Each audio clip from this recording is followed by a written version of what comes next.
ഇറങ്ങാനും പൊട്ടിയാലുള്ള അവസ്ഥ ചിന്തിച്ചിട്ടുണ്ടോ? പിന്നെ കേരളമില്ല. ഡാം പൊട്ടിയാൽ കേരളത്തിലെ 6 ജില്ലകൾ ഒഴുകിപ്പോകുമെന്ന് മാത്രവുമല്ല, മണ്ണിൽ പുതയുന്ന 35 ലക്ഷം മനുഷ്യരെയും അതിന് തത്തുല്യമായ മൃഗങ്ങളെയും 48 മണിക്കൂറിനകം സംസ്കരിക്കാത്ത പക്ഷം അവശേഷിക്കുന്ന ജില്ലകളിലെ മനുഷ്യർ പകർച്ചവ്യാധി മൂലം ഇല്ലാതാകും. എന്നിട്ടും അവസാനിക്കുന്നില്ല. ഒരുപക്ഷെ ഈ 6 ജില്ലക്കാർ വേഗത്തിൽ തന്നെ മരിക്കുമായിരിക്കാം. പക്ഷേ മറ്റ് ജില്ലക്കാർ ഇഞ്ചിഞ്ചായി ഇല്ലാതെയാകും. പകർച്ചവ്യാധിക്ക് മുൻപേ മറ്റ് ജില്ലകളിലേക്ക് കടൽ കയറും. ഷിരൂരിൽ മണ്ണിടിഞ്ഞ് ഗംഗാവാലി നദിയിലേക്ക് വീണപ്പോൾ ആ നദി എതിർക്കരയിലെ വീടുകളുടെ മേൽക്കൂര മുട്ടിയൊഴുകി.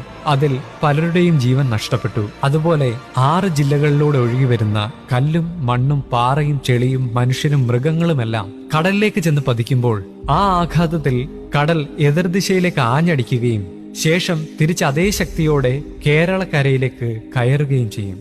ആലപ്പുഴക്കാർ കോഴിക്കോടോ കണ്ണൂരോ തീരത്ത് അടിഞ്ഞേക്കാം. എറണാകുളത്തുകാർ ചിലപ്പോൾ തിരുവനന്തപുരത്തോ കൊല്ലത്തോ അടിഞ്ഞേക്കാം.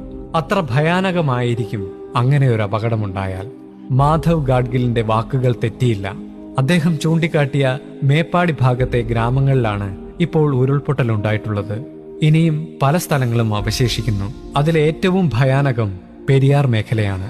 ഇത് ജനങ്ങളെ ഭയപ്പെടുത്താൻ പറയുന്നതല്ല, ഇതിന്റെ ഗൗരവം മനസ്സിലാവാത്ത ചില ആളുകളിലേക്ക് എത്തിക്കുക എന്ന ഉദ്ദേശം മാത്രമേ ഉള്ളൂ.